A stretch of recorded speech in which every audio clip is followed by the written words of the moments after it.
Bonjour à tous, je vous salue au nom du Seigneur.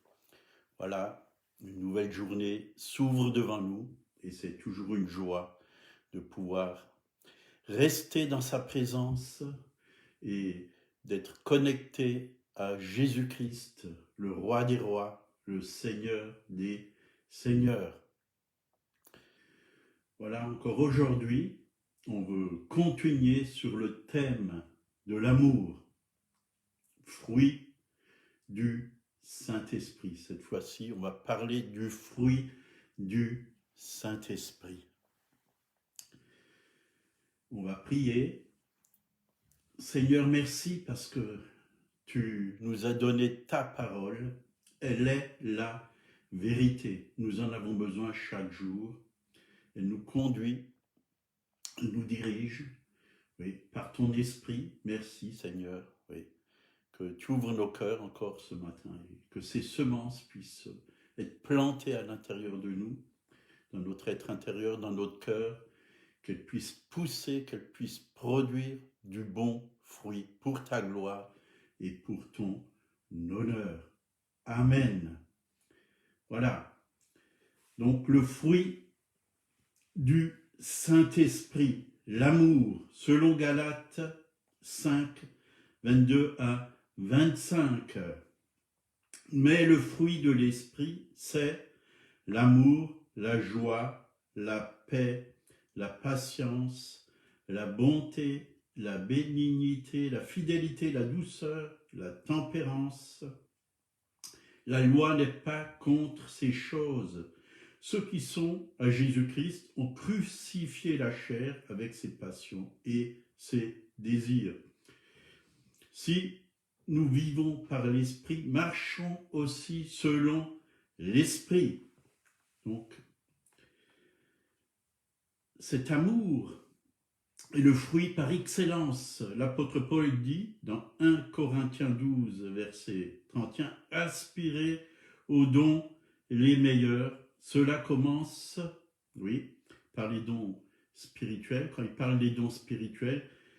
Mais tout de suite après, il dit, « Et voici, je vais vous montrer une voie par l'excellence. » Et cela parle de l'amour de Dieu. Tout de suite dans Corinthiens, 1 Corinthiens 13, la voix, oui, qui parle de l'amour, le fruit par excellence. Et nous avons besoin d'avoir ce fruit dans nos vies. Voyez, ça c'est une orange. Hein. Une orange. Cette orange, ça représente l'amour.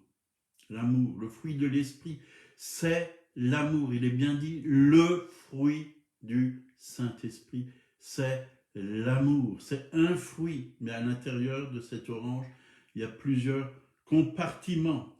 La paix, la joie, la patience, la bonté, tout ce dont nous dit Galates 5, 22 se trouve à l'intérieur.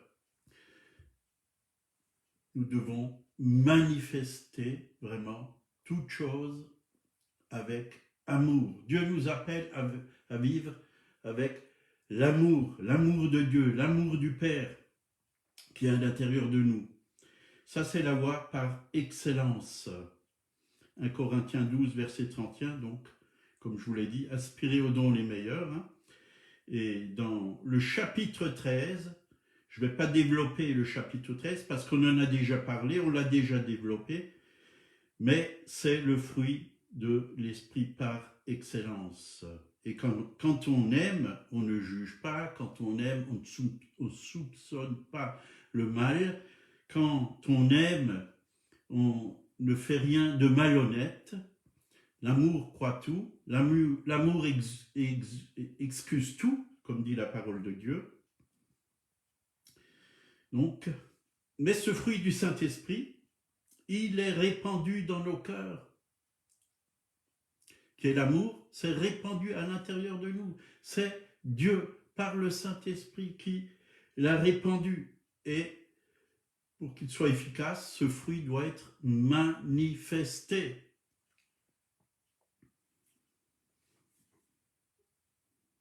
Jacques 4, verset 4.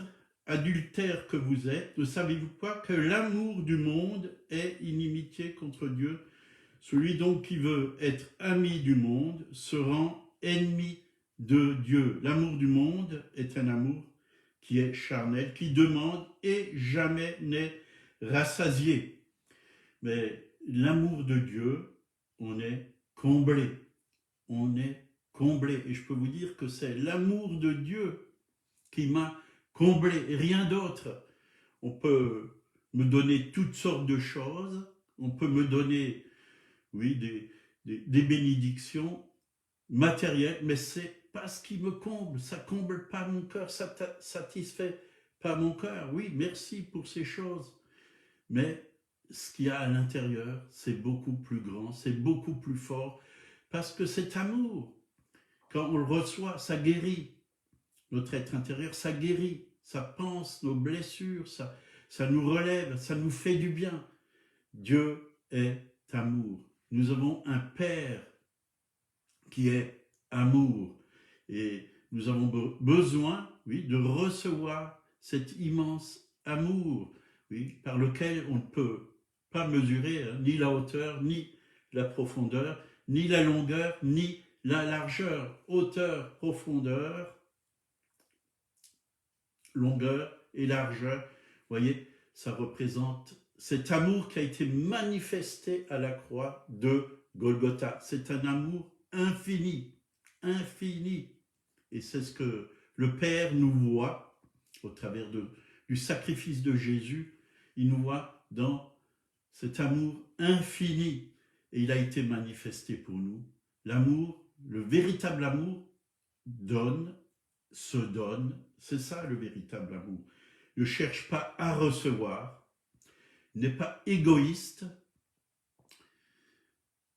Le véritable amour donne sa vie comme Jésus-Christ l'a fait. Dieu l'a fait au travers de son Fils. Il a donné ce qu'il avait de meilleur, de plus grand, de plus beau, de plus cher. Il l'a donné pour nous.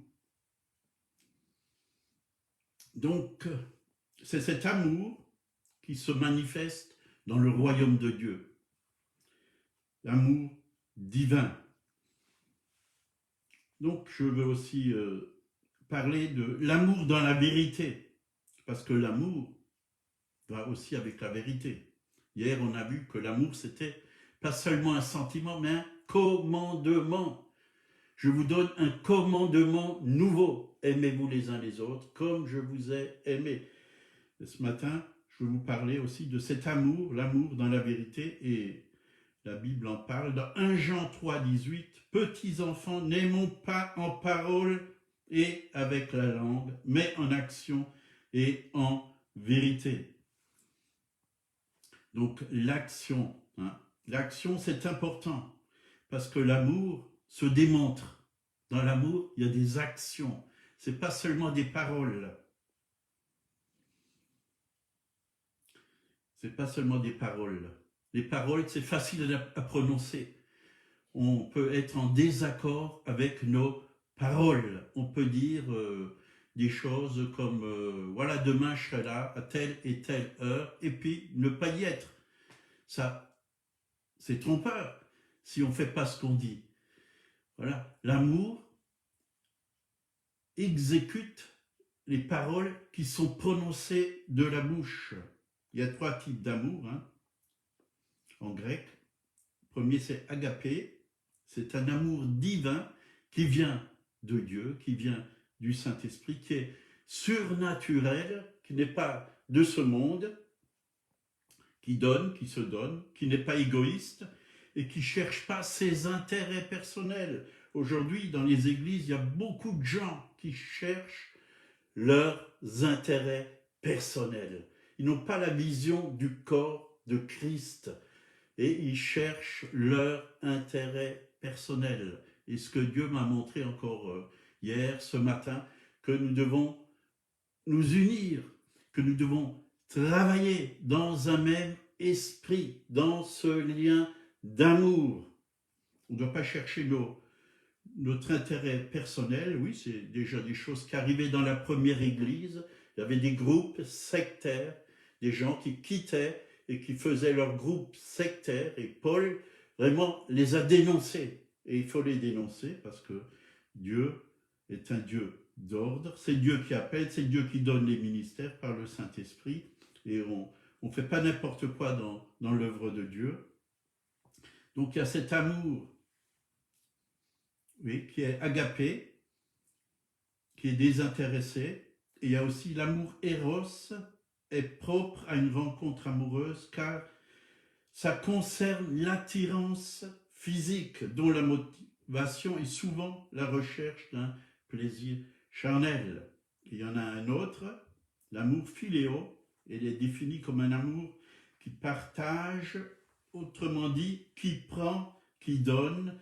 C'est un amour qu'on peut qualifier d'amour humain. C'est bon, c'est pas mauvais en soi. Dieu le veut. Ça s'exprime, la générosité, l'amitié. Mais c'est pas suffisant. L'amour divin, c'est l'amour, le fruit qui vient du Saint-Esprit. C'est la nature aimante de Dieu que le Saint-Esprit nous communique. Il s'agit de la nature de Christ qui se développe dans nos vies, qui se développe dans nos cœurs. Et je crois vraiment que Dieu peut nous combler d'amour. Il peut nous combler d'amour. On peut recevoir toujours plus de sa part, jusqu'à pouvoir aimer même ceux qui nous font du mal, ceux qui nous jugent, ceux qui nous critiquent, ceux qui sont contre nous. Et c'est ça, l'amour divin. Ça se cultive. C'est un fruit. Et un fruit, ça ne pousse pas comme ça d'un coup. Si par exemple, vous plantez un oranger, pour qu'il y ait du fruit, pour qu'il y ait des oranges, ça prend du temps. Et il faut de la patience. L'amour fonctionne aussi avec la patience. Quand on veut faire des choses et on veut accélérer les choses, ça ne marchera pas. Dieu est un Dieu patient. C'est sa nature. Et l'amour, le fruit de l'esprit, c'est aussi la patience. Galates 2, Galates 19, je vais vous donner la bonne référence. Galates 22, Galates 5, verset 22. Voilà, j'ai inversé les chiffres. Donc, il faut que ce fruit vienne à la maturité. Éphésiens 4, verset 13, il nous a dit « Jusqu'à ce que nous soyons tous parvenus à l'unité de la foi et la connaissance du Fils de Dieu, à l'état d'homme fait à la mesure de la stature parfaite de Christ. » Voilà, Dieu veut que nous soyons des hommes, des femmes matures, comme Christ était mature. Christ aussi, vous voyez, il est venu dans ce monde et il a dû grandir en connaissance, en grâce. C'est la Bible qui le dit. Il n'avait pas tout de suite tout à l'intérieur de lui. Il a appris l'obéissance, il a appris la patience, il a appris à aimer, il a appris le Saint-Esprit, le Père, l'Esprit du Père qui était en lui a appris. Il a dû grandir, il a dû mûrir. Galates 4, 19 dit « Jusqu'à ce que Christ soit formé en vous ». Et il y a beaucoup de personnes qui ne sont pas matures aujourd'hui. Il y a beaucoup d'enfants dans les églises. Et Dieu, vraiment, désire que nous puissions atteindre la maturité. Mais ça ne se fait pas du jour à l'autre. Ça ne se fait pas du jour à l'autre. Un enfant, il ne devient pas adulte du jour à l'autre. Il apprend, il tombe, il se relève, et ainsi de suite. Mais il persévère, puis il devient adolescent, et il fait encore des bêtises. Puis il mûrit, et il devient adulte, et il commence à comprendre ce qui est bon, ce qui n'est pas bon, ce qui est juste, ce qui n'est pas juste. Il commence à comprendre. En Christ, on apprend. petit à petit. Moi-même, je le dis toujours, je ne sais pas tout. J'ai besoin des autres, j'ai besoin du corps de Christ, j'ai besoin des autres serviteurs de Dieu, j'ai besoin de les écouter. Ils ont aussi besoin de m'écouter. On a besoin de grandir ensemble. La tête et le corps doivent être unis ensemble en Christ.